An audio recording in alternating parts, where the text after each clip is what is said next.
Choco! What is going on, everybody? Socks, you cannot step in front of the camera. Okay, let's try this again. What is going on, everybody? ParadiddlePete here. Welcome to my channel. It is Socks. You are laying on the keyboard. Welcome to my channel. I've been gone for a while. It's been a while since I uploaded, and we're back at it again. And what we're doing is an article review from the Percussive Notes magazine labeled "The Percussionist Composer" on today's CYDAF. Content you didn't ask for.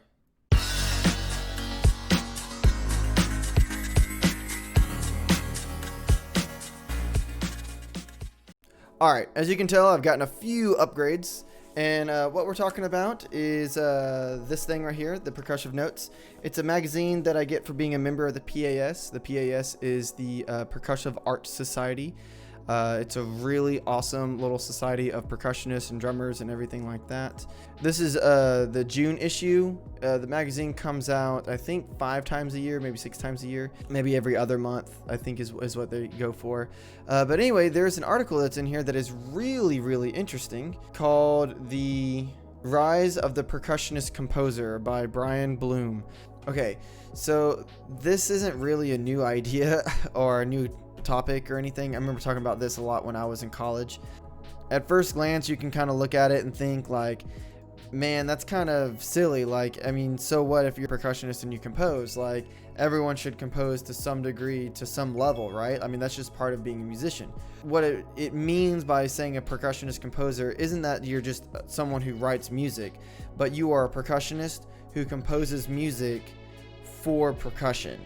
So maybe you're writing it for yourself, or you're writing for your students, or you're just writing it in general, and maybe that's all the music that you write, or, you know, things of that nature. Which, again, if you're a percussionist or some type of drummer, you might just be thinking like, so what? Well, that's not a really common thing to happen. Like, there's not trumpet players who go out there and who are just composing trumpet music. I mean, I'm sure that there are some, but not to the extent that percussionists are doing it. And I really like how Brian wrote this article, because it's not really arguing saying that percussionist composers are better than like normal composers or anything like that.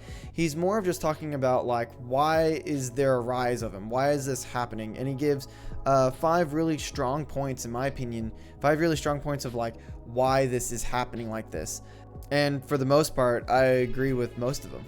Anyway, so he opens up the whole article about like how we're explorers, we're tinkerers, we're thinkers. He talks about, have you ever walked through Target and found a violinist just bowing on items to like see what they sound like? Chances are you probably haven't. But if you lived in Brenham, Texas, between the years that I was there, you definitely would have found me and my boys over there in Walmart and Target and whatever, bowing the crap out of everything just to see what kind of sound it would make. So in that regard, I think he's 100% right. We are definitely creatures of exploration. Even like drum set players, I don't really think there's a difference between a percussionist and a drummer or whatever. It doesn't really matter what you play. Like, I just think percussionists in general try to discover new things and new sounds, and sometimes we find a new sound and we're like, whoa, this is really cool. Like, what can I do with this? How can I put this on my drum kit? How can I make a piece of this? How can I sample it and put it in my next track? And then it goes on to say in the last paragraph of the first column all the way up to the first paragraph in the middle column, talking about how percussion, even though it's like thousands of years old, it's only roughly 100 years old in terms of Western music, and how our literature doesn't match theirs.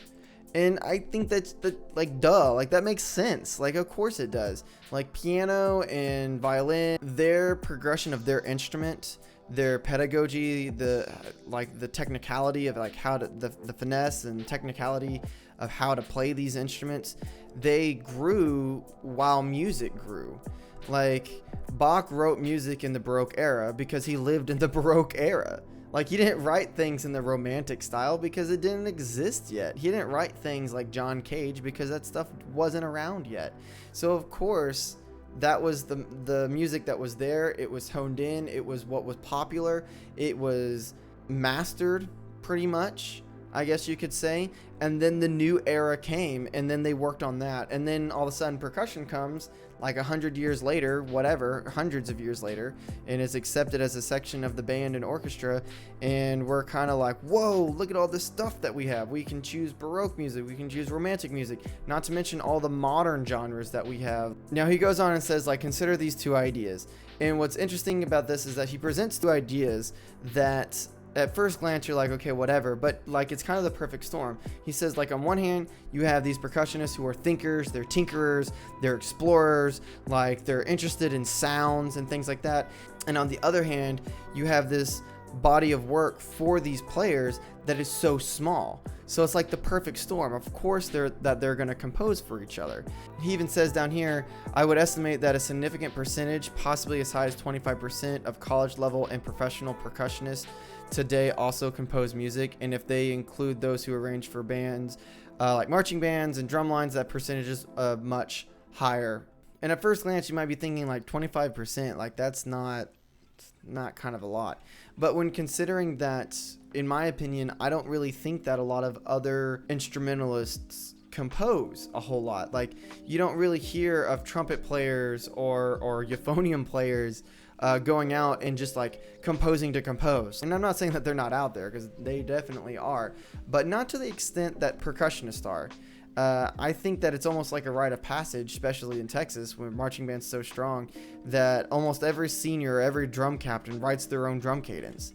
They just do. You don't have the tuba section leader writing a tuba ensemble every single year.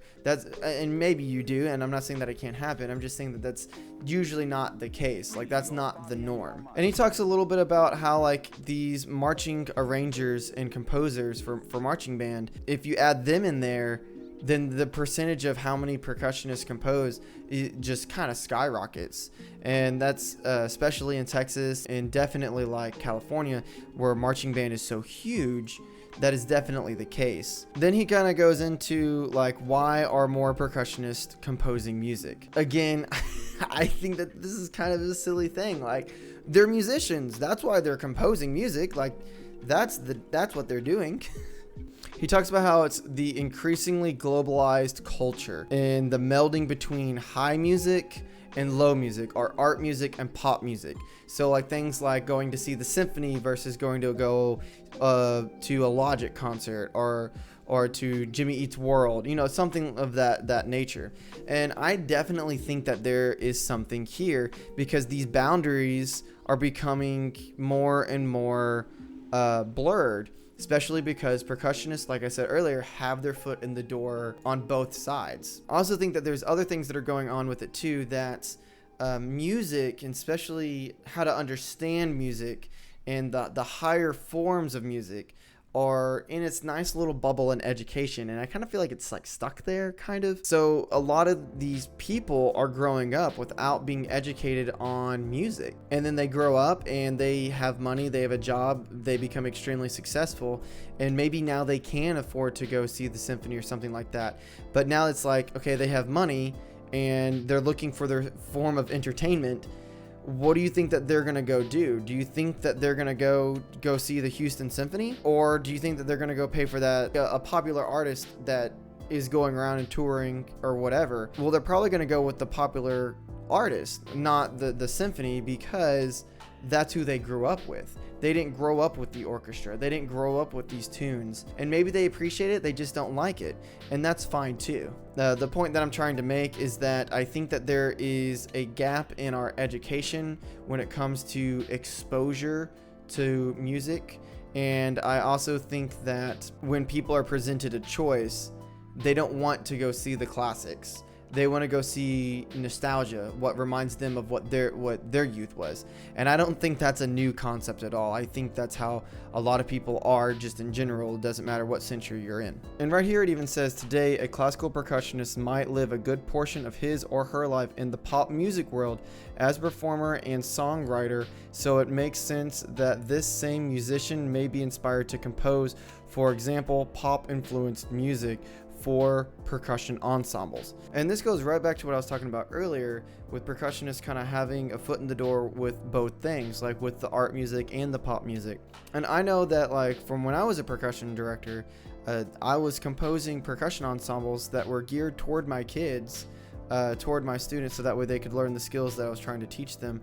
But the sound, the actual composition, was structured and created in such a way that it had elements of the music that I was listening to every single day. When you kind of think about it, like, well, yeah, no, duh, that's gonna have like elements of what you're listening to, you know, because I heard elements of there's a band called Toe. I think they're out of Japan or something like that. I don't know. It's just on Spotify recommendation, and they're really, really good. So I have a lot of that elements in there, along with another band that I listen to called Tall Ships. And that was kind of all over my last two percussion ensembles that I wrote, which was called Crabtree Crew and Crabtree Crew Celebration.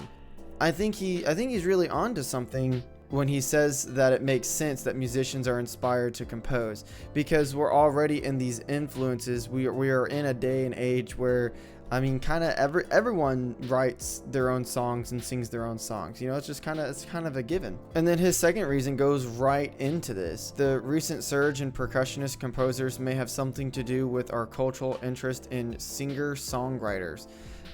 This class of musician made its rise in the 1960s and 70s as songwriters moved from writing as hired hands to performing their own songs, expressing the sentiments of their songs directly to the audience.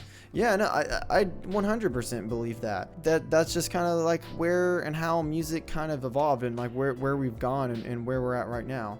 This isn't to say that there's no need for composers or anything like that. I think that's also a silly notion as well. You know, music is so vast and it's so big. You can't master it all. Now, you'll probably, and you should, dabble in a little bit of everything.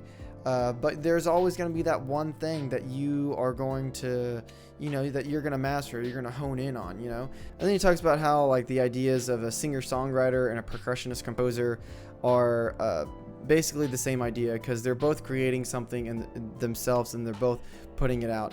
It's just a part of being a musician. I mean, are your songs going to get published or make it big and whatever? I don't know, maybe not. But the point is that I feel like everyone composes, if nothing else, to strengthen their own musical ability. And then he has this quote in here from Steve Rush, which I think is awesome. It seemed clear that a healthy musical situation would only result when the functions of composer and performer were united. And yeah, I 100% agree with that wholeheartedly. Now, his third reason is talking about marching band. I previously mentioned marching bands and drumlines, and I believe the increased popularity of these art forms is another reason many percussionists are also composing music. So, look, I got mixed emotions about marching band. I think a lot of people do. There's some people who are like diehard fans, which I was one, like way back in the day when I was younger. And as far as drumline goes, I mean, I think I said this earlier, that it's almost a rite of passage that if you're the drum captain or if you're the senior or whatever, you try your hand at writing a drum cadence of some kind, which can really open your whole world up to a lot of different things. And I think that's a really important thing and a really good thing that can happen with kids in drum lines and stuff like that, because when you're writing a drum cadence, it's only rhythm, really. So it kind of takes away the chords and stuff that they probably weren't really taught in class, or maybe they weren't really understanding it, but chances are they probably weren't taught. And yes, that is a shot at Texas band directors not teaching music theory, and I am okay with saying that. Part of the reason he's bringing this up is that new music is composed and arranged for these ensembles every single season, which, when you think about it, that's kind of insane. Even if it's the same pieces, like, I mean, I can't tell you how many bands have done Beethoven's Seventh for their ballad, you know, they just do it all the time. But every time it's arranged differently, and it's arranged specifically for that band, so that way those kids can, you know, just succeed. And looking at it as a compositional standpoint, if you consider all the stipulations and all the challenges that you face with marching band, like you have a drum line that's like 50 yards away, the pit's like in the front, you know, the drum majors waving their hands and nobody's watching. And then you have these chords, how are they going to line up? You know, you can only write in certain keys, you only have certain instruments. You know, there's a lot of things on there, and you can look at it as stifling, or you can look at it as a challenge, as like, okay, here are my stipulations, and what am I going to do in order to make this happen? Because it's like, you know, you're trying to figure it out. His fourth reason that he gives is pretty interesting, and it's something that I think about all the time. And he says, who else knows the ins and outs of percussion instruments as well as a percussionist? We've spent years immersed in the endless world of sounds. We have collected large palette of which we choose our colors in compositions. I do understand that it is daunting when it comes to trying to write for percussion, because there's so much. And to be fair, there is kind of a double standard for a percussionist. Like, a percussion teacher is supposed to know literally everything about percussion. Now, his final reason is probably definitely his best reason. I can compose and publish my own music from my living room and share it instantly with people around the world, which is insane. So the days of like composing a piece of music and hoping that it got published and like trying to get people out there to go play it, and like, I just, you know, whether you wanted people to even play it, you just wanted someone to listen to it. You know what I mean? Like, the days of that are gone, really, because of Spotify and YouTube and like all the other streaming services. Like, I can literally look up just about any artist anywhere and find them, and it's super easy to like self-promote yourself with, you know, music marketing, and, you know, on Facebook is amazing for it. There's all of these things. Now, I think because of this really has opened up the door for people to compose in their own, because it kind of liberates them with what they're capable of doing, what they want to do, and, you know, things of that nature. And just knowing the fact that how technology has revolutionized just everything, but especially music, I think that this is an absolutely huge thing, and it's one of the reasons why I got out of being a band director, because I didn't really think that we were doing a very good job preparing the next generation of musicians with these things and the skills that they needed, and I didn't have the resources or the backing in order to do it. He goes on to say, like, why does any of this matter? I think this is where his real stance is with the article. Since many of the percussionists who are composing and arranging music today have no formal training in composition, it is understandable that the good portion of new music for percussion is not particularly good or great. Like, the fact that you can publish your music and like get it out there from, like, you know, the comfort of your own living room, how that might not be the best thing. I don't necessarily agree with this. The percussion literature, whether it be like for art music or pop music, is pretty small considering the time frame that it's been out and the demand for it. And the only way that you get good music is with everyone composing. Like, don't sit there and think that every single cello suite that was ever written is absolutely amazing. Absolutely not. Only the ones that were good stood the test of time.